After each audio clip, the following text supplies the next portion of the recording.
Good morning, everybody, and welcome back to the farm. It is turning out to a sunny, beautiful afternoon for harvesting, for doing jobs around the farm, and in general, working in the yard. Today, I've already been into the grapevines, pulling out weeds. It's about time to start harvesting there.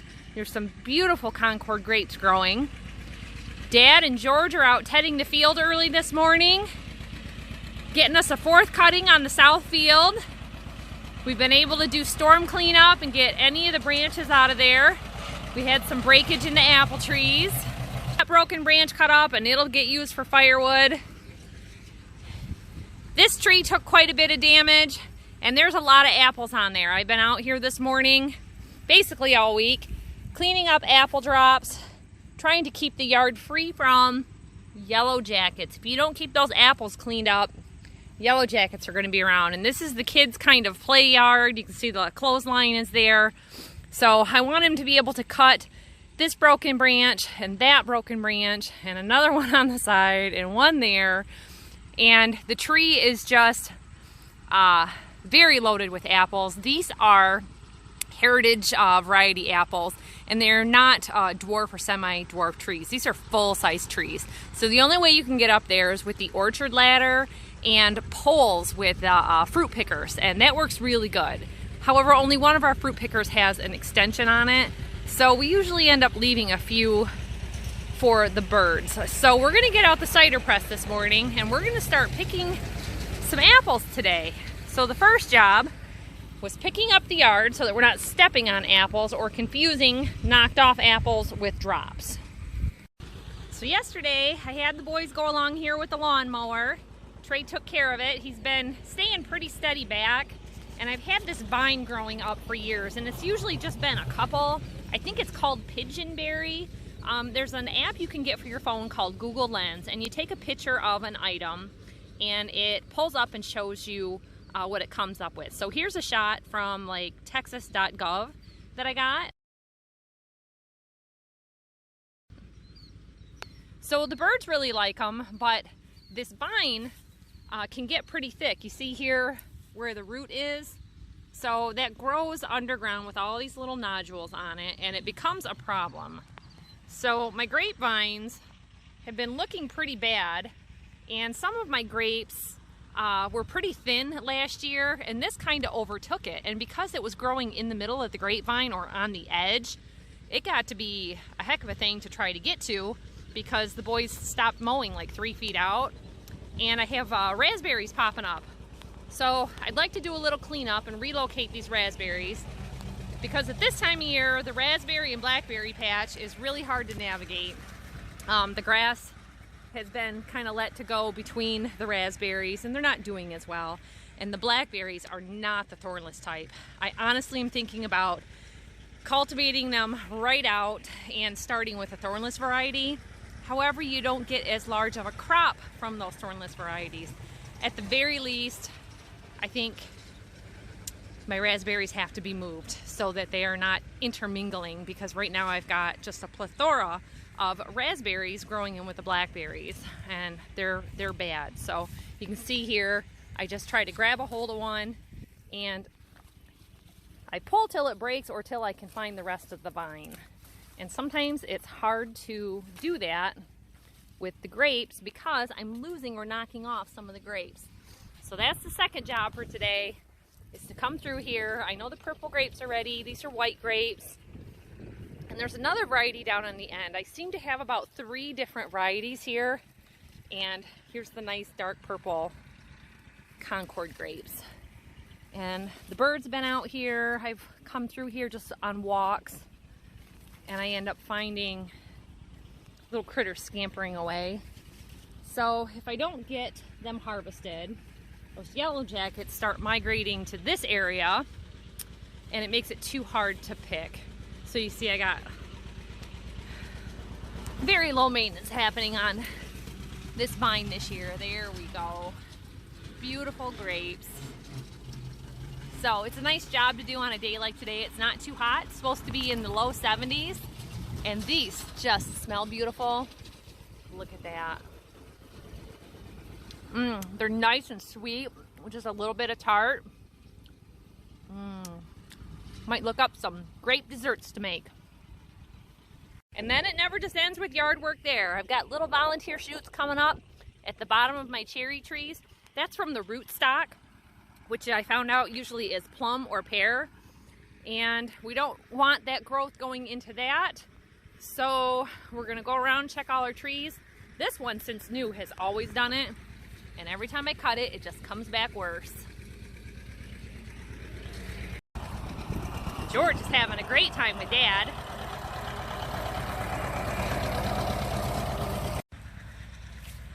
And even though this is all work, I don't mind doing it. It's just nice to hang a load of clothes on the line and have the sun on your face. I'm gonna go grab another load of clothes, get them on there. That night dew starts setting in by 7. We get busy during the day and forget to get them off. And it's just nice to be out in the yard and see all these beautiful things. So it's been 2 days, and every 2 days I've been coming out here. Murdoch checks on things, and no one was here yesterday. So I'm going through a lot of red tomatoes and almost red and some more drops. So we'll get these, get them cleaned up, take them to the deck so they can finish ripening. All the jobs just add up. I got a couple big zucchinis, so we got to figure out what we can do with those. Now I know some people say, where do we find the time? And my response is, all we have is time. Our work, even our work off of the farm, is all self-employed labor. We do our own maintenance and repairs, and it comes down to, where do you find the money? So if I don't run the dryer, and the sun is doing this for me during the summer months, we have a clothesline in the basement for rainy days or for the colder months, it all works out to not having to go off the farm to work for somebody else and not have any time for anything else. We're making hay in September. We are working on 4th cutting for this field. Little George has been helping his dad all along with the tedding. Because it's been so cold at night and dewy and wet in the morning, they decided to ted this twice so that it would like blow off all that wetness, let it get good and dry. And I believe it has been today 3 days or maybe 4 since they cut it. So George is out there with Dad, and they're getting it all raked up into rows so they can bale it tonight. So while the clothes were drying, it was time to wash dishes and get them drying. They're now dry because I ran some errands, and I can get these put away.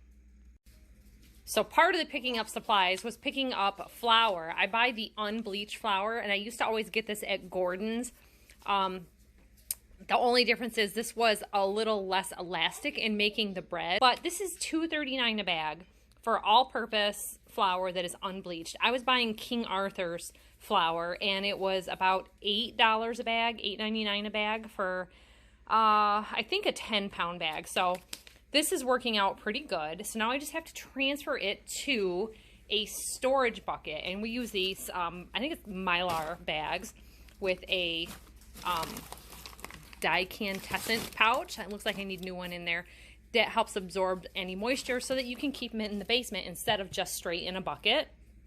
And then I have to get on to seed saving. I made salsa yesterday, maybe the day before, so the seeds have been sitting here drying out, so I can start pulling these off. You see I've got envelopes labeled for them so that this is our garden starts for next spring.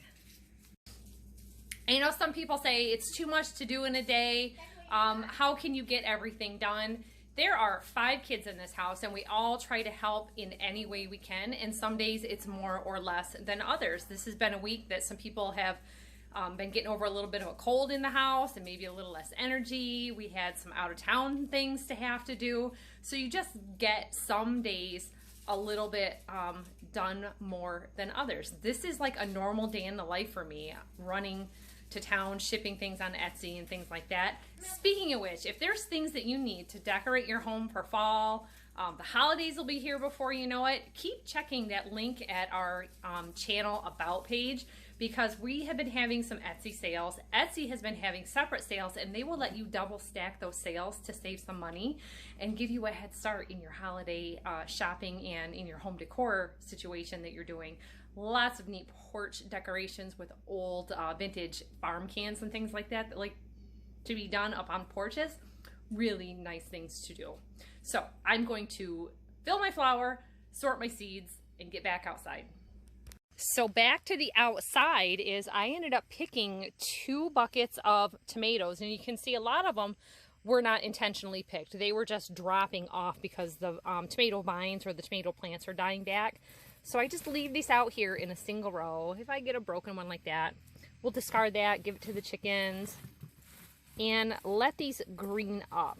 Now I'll come back and check these tomorrow and the next day. So if I have more red ones, I just keep sorting through them so that the freshest ones can be used. So this one is probably going to end up in dinner today. And here's a stash from 2 or 3 days ago that are all looking pretty good. So I can actually start canning up a little bit of tomato paste or tomato sauce for my next canning venture. I already went through today and watered my plants. I have been doing rhubarb splits all year, and a lot of times they go into shock like this when you first divide a plant. So basically any leaves that I leave on it tend to die, but then new shoots start picking up out of the rootstock. And then this little bit, this one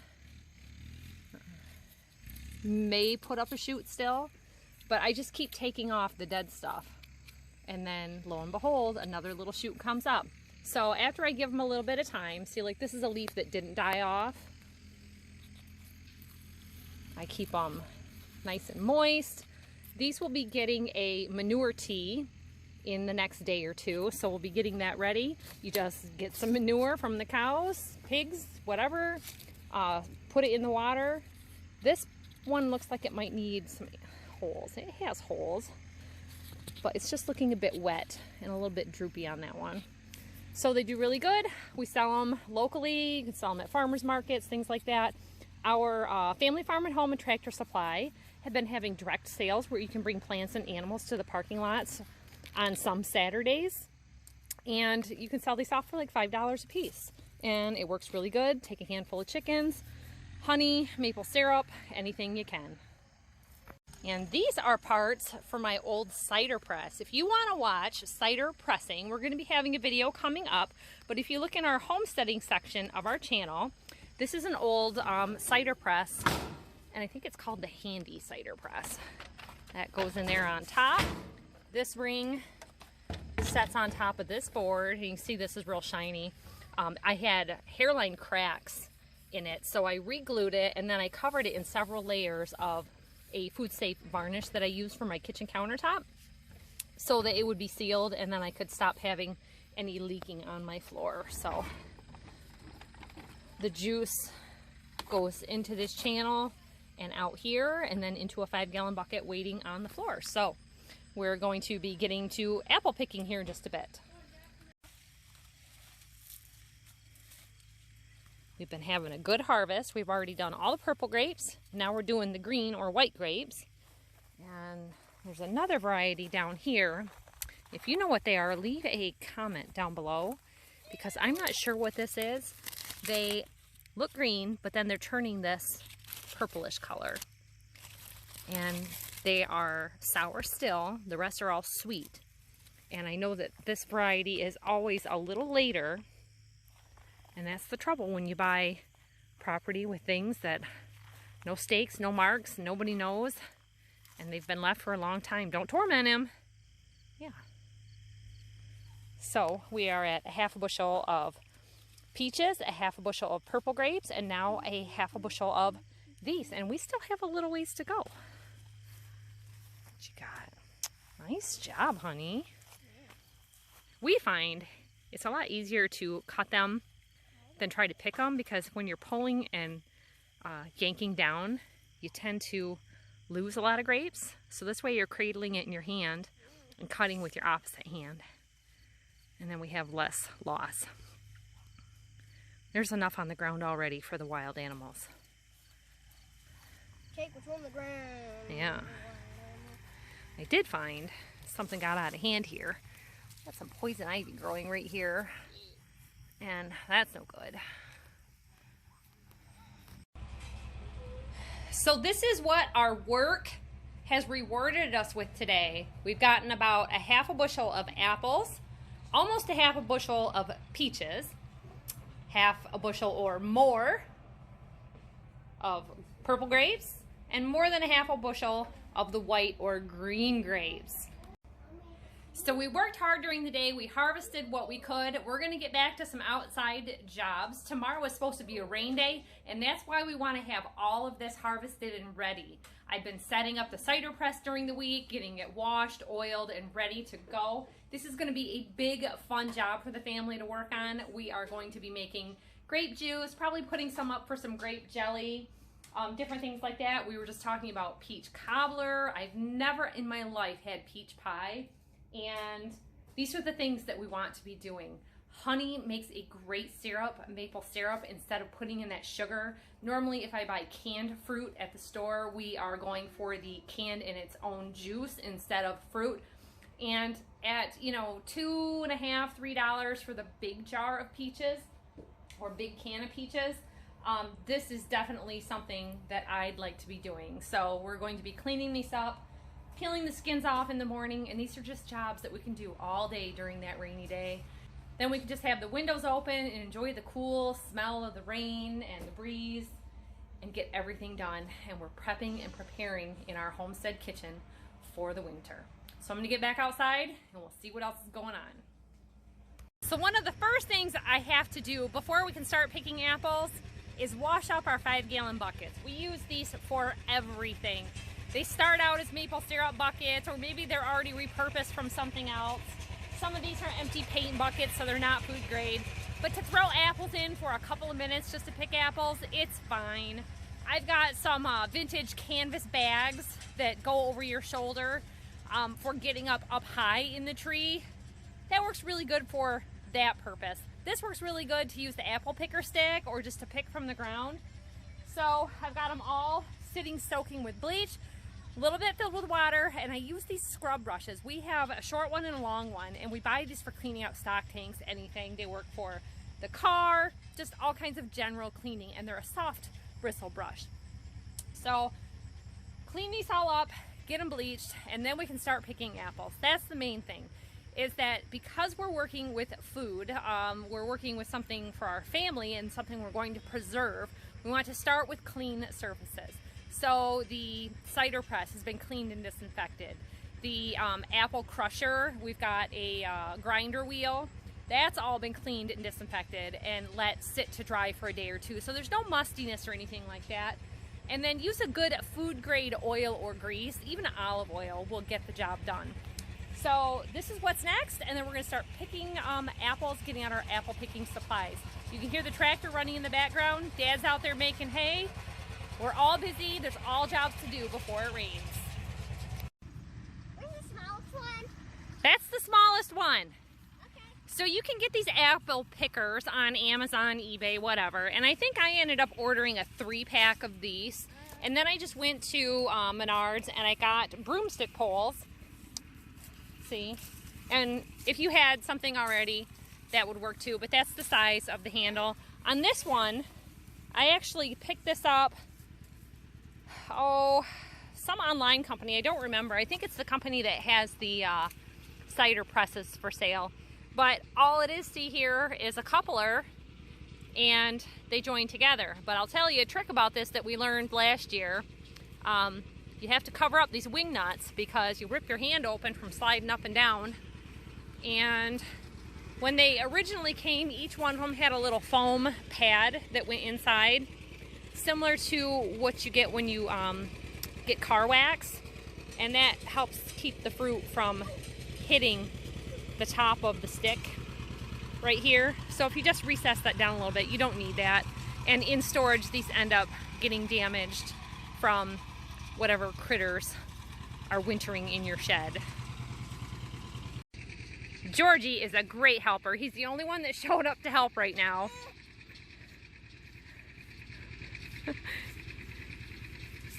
He's small. There you go. All right, see how there's little fingers here? Yeah, they're for grabbing it. Yep, they're for grabbing it. So you face it upwards, and you were on the inside of the tree, so you were getting stuck on the branches. You go like that and you pull down. Yeah, that's what I was doing. Yeah. There you go. So we're starting with this tree. It's really good for applesauce. It's very sweet, but you gotta have a mixture of apples, not just one variety, or else you don't get that good cider taste. And I learned don't do too much of this because then it's syrupy.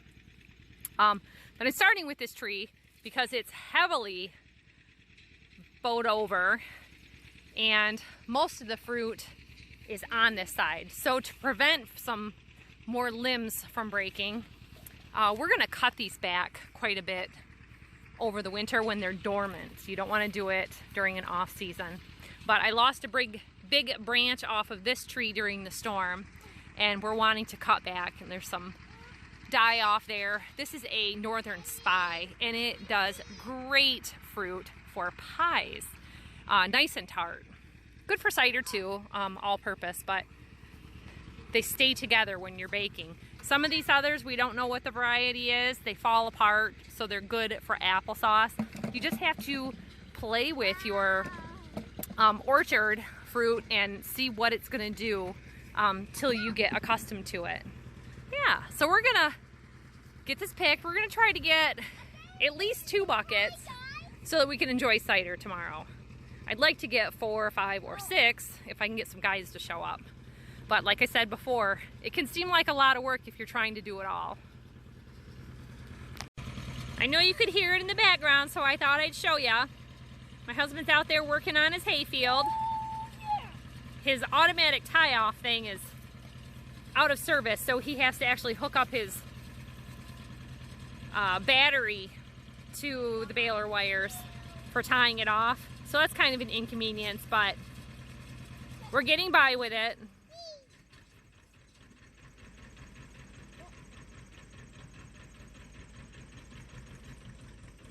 So quiet when it stops.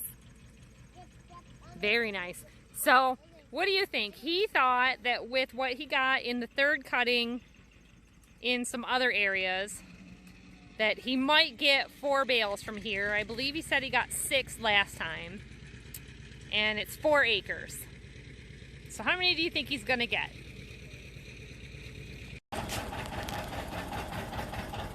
Well, I think he's already gonna get more than 4. He's dumping bale number 3, and it is beautiful. It's a grass alfalfa mix, or alfalfa grass mix. It's a good balance of both this time. I wouldn't quite say 50%, but it is soft and nice horse quality hay. It's different from cutting to cutting every single time. Now, when all the kids show up to work, things go really well. Here's another alternative. These are produce crates or baskets, and I actually picked these up on Craigslist a long time ago, way before Facebook, and I was able to get probably about 8 or 10 of them. They work really good for picking fruit, produce, anything from the garden. Trey decided he wanted to mow instead of do apples.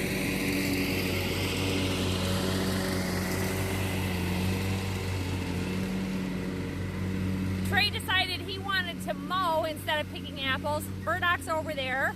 He had the little kids helping him, but they kind of disappeared a bit. I went over to another tree to start picking the premature or damaged tree apples. They're going to be a little tart and have more bite to it. So you don't want to have too much of them.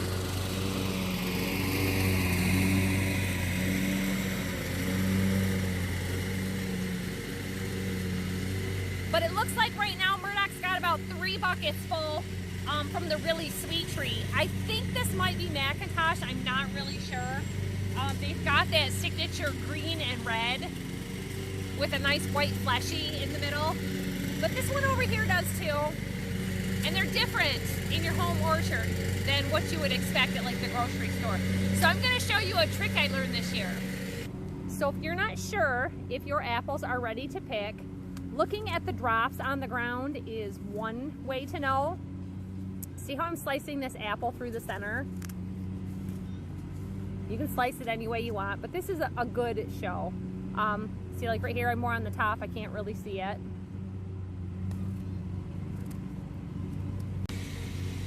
So if your seeds are brown on the inside, your fruit is ready. If they're white or a very light brown color, they might need just a couple more days, or pick from another side of the tree. Remember, your branches facing south are getting the most sun, and on the outer edges of the tree, the center of the tree, maybe on the north side of the tree, might just need a little bit longer. So keep that in mind where you're picking.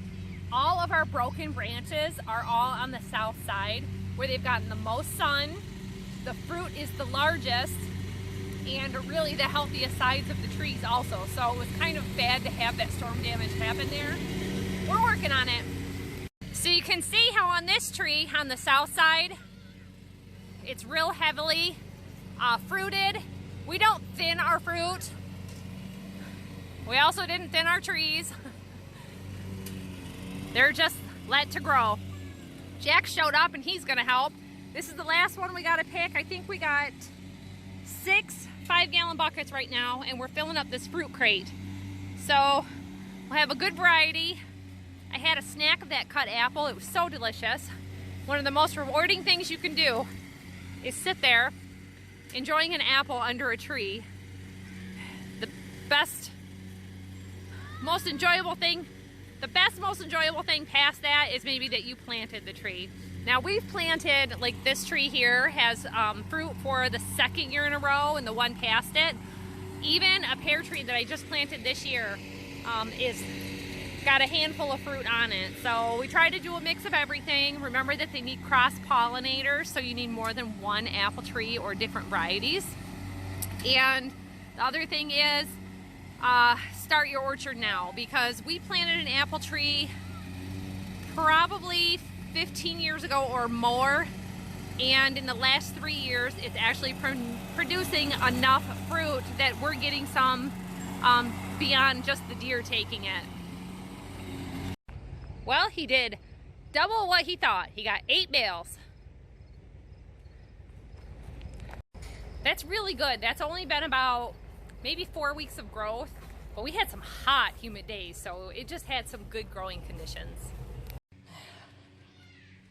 All right, everybody, this is what I got. 8 buckets of apples and a crate. I would guess each bucket is about a bushel. That's enough of my day in the life. I gotta go milk the cow and tie things up for the night. So sometimes things come up during the day, and we went our separate ways today, my husband and I doing jobs. He decided to come down here by the creek and do some work, and he had a good time of cleaning things up. Knocking this down, getting it ready to brush hog, cutting down some big growth, and he got into a bit of an area where all of a sudden he felt like a bunch of stinging nettles had hit him. Well, he was getting stung by yellow jackets, and that is the one thing he is allergic to. So he retreated as quick as he could, threw down his chainsaw, and got away. Checked him out, made sure he wasn't having an allergic reaction, you know, issues like that. And it is getting to be evening, so I thought it might be a good idea to go ahead and get the saw. Fortunately, you see, I have the full-on gear for beekeeping. So I said, let me go get it, because I'm not allergic to them. But I still don't want to get stung by them, because they are the yellow jackets that are in the ground, and those are the worst. So maybe a half hour after his little ordeal with it, there was probably about 40 or so of them flying around the saw. So this is a better time to do it. Probably more calm. But either way, I'm gonna glove up. I got everything else on. I'm gonna grab that saw and get out of here. Gauntlet gloves, they go up almost to your elbow. I got all my regular clothes on underneath. So basically a double layer. It's a cotton suit, so they could or can still get through. And I don't see exactly where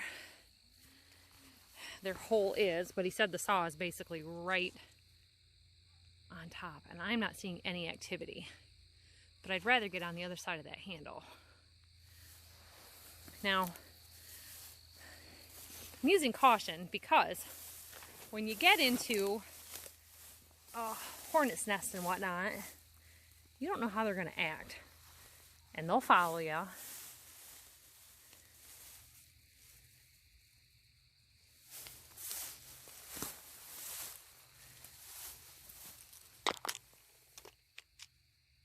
Oh, he's right on it.